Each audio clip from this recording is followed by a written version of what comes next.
Армысыздар, ұлт өміріндегі өзекті мәселелер мен толғақты түйіндерді тіліне тиек ететін Көкейтес каналының оқырмандары, біз бүгін еліміздің оқу ағарту саласындағы, нақтырақ айтқанда білім саласындағы кейбір өзекті мәселелерді талқылауды жөн көріп отырмыз. Сұхбатымыздың бүгінгі қонағы елімізге танымал азаматтардың бірі, осы салада ұзақ уақыттан бері еңбек етіп келе жатқан Аятжан Ахметжанұлы.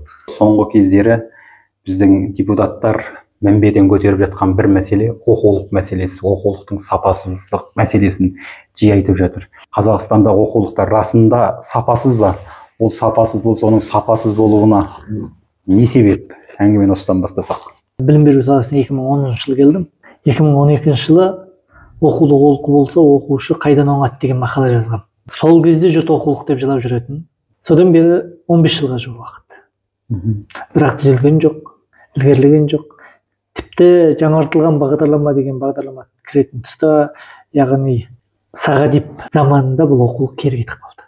Айманбетов заманында оқулық мәселесімен мүлдем айналысқан жоқ. Себебі оқулық білім заңы бойынша 4 жылда бір өзгеру керек. Яғни Сағадип заманындағы оқулықтардың қайта жаңаратын уақыты 2022-де басталған. Енді оқулықтың бағдарламаларын қайтадан құру үшін бағдарламаларын жазып бастаған кезде топ құрып министрлік ауысып кетті. Сонымен бұл шаруа тоқтап қалды. Қазіргі көтеріліп жатқан мәселе сол уақыты келгеннен кейін парламенттегілердің көтеріп жатқаны, уақыты келгеннен кейін енді ауыстыру керек, бұл қателікті жөндеу керек деп. Өйткені жаңартылған бағдарлама тұсында оқулықта қателік кеткенін экс-министрда, тіпті қазіргі министр Алтынсариннің академиясының президенті болып тұрған кезде де өздері талай жерден мойындаған. Оқулықтар кемшілік көп деп. Өкінішке орай түзеліп жатқан жоқ. Маған жұрт сонда осындай сұрақ қояды: қашан түзеледі оқулық деп? Айтамын, түзелмейді. Не үшін түзелмейді? Өйткені оқулық жазудың жүйесі қате. Жүйесі дұрыс болмаған жерде оқулық түзелмейді. Сіз қазір қараңыз, мемлекеттік стандартты оқу ағарту министрлігі бекітеді. Осын кейін мемлекеттік стандарт негізінде Алтынсарин академиясы мен оқу ағарту министрлігінің орта білім комитетін бірігіп үлгілік оқу жоспарын әзірлейді. Яғни математика 5 сағат, анау 2 сағат, мынау 3 сағат оқытылады дейтін үлгілік оқу жоспарын бекітеді. Сол үлгілік оқу жоспарының негізінде бір топ, бір жұмыс тобы бағдарлама жазады. Ол бағдарлама жазатындар шыны керек, әр жерден таңдап енді біршама таңдап алған мамандар, бірақ жалғыз жұмысы және негізгі жұмысы бағдарлама жазу болмайды. Сабағын беріп жүріп, біреусі Ақтөбеде, біреусі Алматыда, біреусі Астанада жүріп, бір топ бағдарлама жазады. Яғни қосымша жұмыс ретінде. Қосымша жұмыс ретінде. Оның бір өзіне төленетіні бар, төленбейтіні бар, ғылыми дәрежесіне байланысты әрқилы. Енді қараңыз, қосымша жұмыс, ақысыз жұмыс, сапа бола ма? Сонымен бағдарлама шығады, оны келесі бір топ сараптайды. Әлгі сараптайтын топта тура солай. Әр жерден алынған келесі топ. Оларға да қосымша жұмыс сараптау, көзінің қиығымен салып сараптап береді. Сосын ол бағдарламадан жазылған бағдарлама, ол сараптаудан өткен бағдарлама ретінде баспаларға беріледі.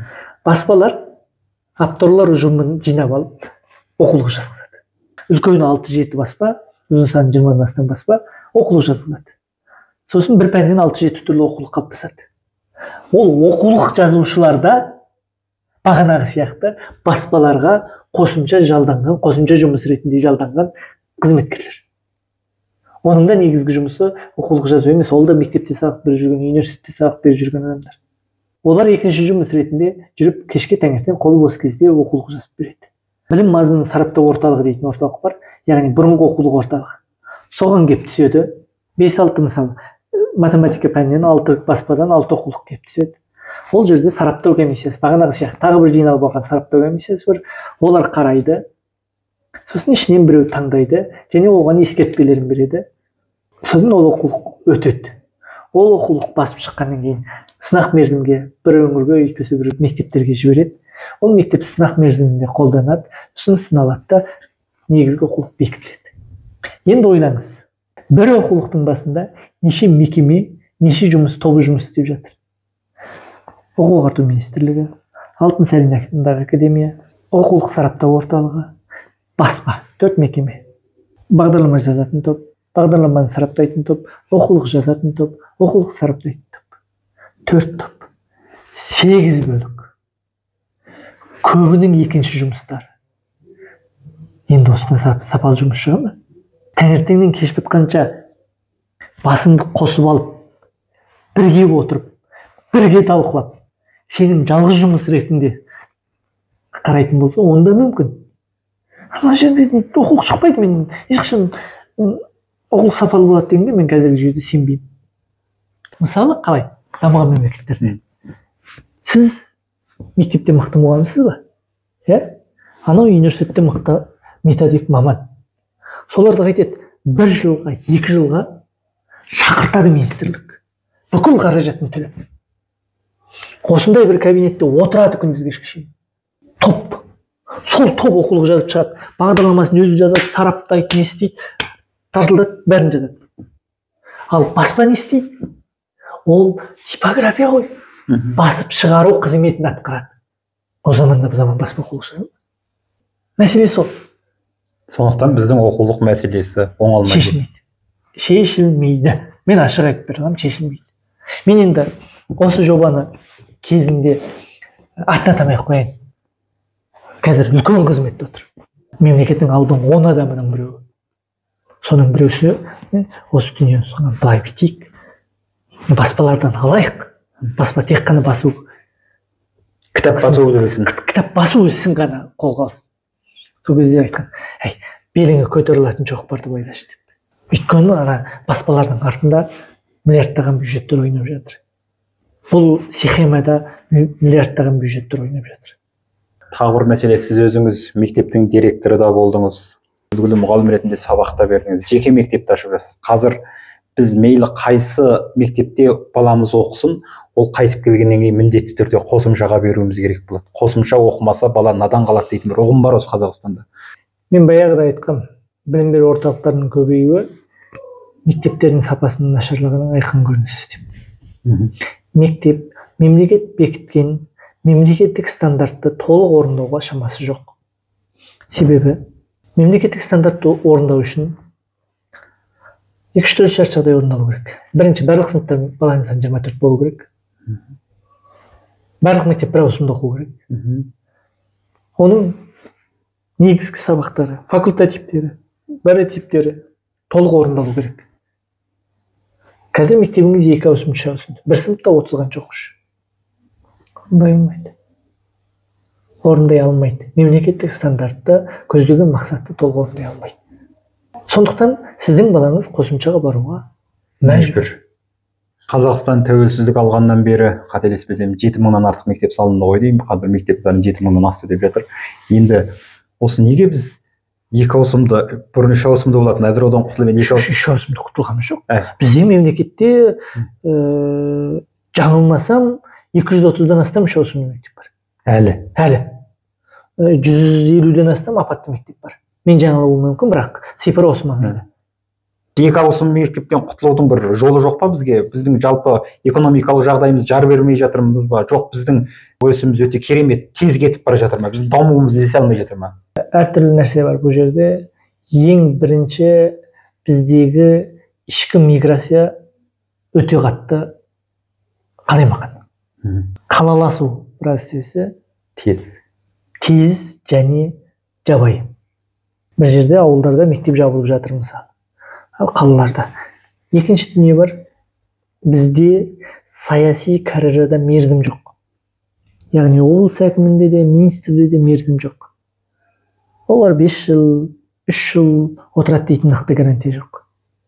Сондықтан олар ешқашан ұзақ уақыттық мәселемен айналыспайды. Яғни бала туылғаннан 7 жаста мектепке баратын болса, енді 7 жылдан кейінгі жағдай деп ойланбайды статистикамен. Бүгінгі жағдайды реттеу керек болды. Кейін не болса болды. Кейін не болса. 3 ауысымды уақыты 4 ауысымды оқып кетсін шарасы жоқ. Бүгін 1-2 мектепті ашып жарқыратып көрсетіп, мен 1-2 мектеп аштым. Болды. Мұғалімдердің сапасы қаншалықты бізде? Бұл жерде бір ғана дүние нақты зерттеуге сүйене салу керек. Біздің 91 жылдан 2018 жылдарға дейін педагогикалық мамандықтарды кімдер таңдады деген сұраққа жауап іздесеңіз, мұғалімдердің сапасы көз алдыңызға келеді. Яғни басқа салаға түспегендер, басқа саладан жұмыс таппағандар мұғалімдік саланы таңдады. Бұл жерде нақты соңғы 3-4 жылдағы жағдайға байланысты министрліктің жұмысына рахмет айту керек.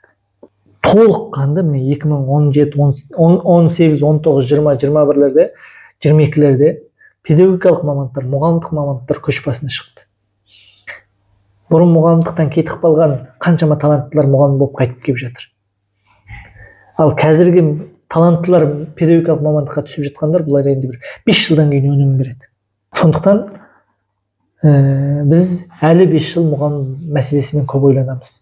Бірақ өкінішке орай сапалы мұғалім мәселесі менің санамда әлі 15 жыл өзекті болады. Неге? Өйткені демографиялық дүмпу келе жатыр. Мойындауымыз керек. Мен бір ғана цифр айтайын. 2023 жылы 11 сыныпта 175 мың бала бітірді. 4 сыныпта 415 мың бала бітірді. Яғни 2,5 есе төмен жақта демографиялық дүмпу келе жатыр. Ойланып көріңіз.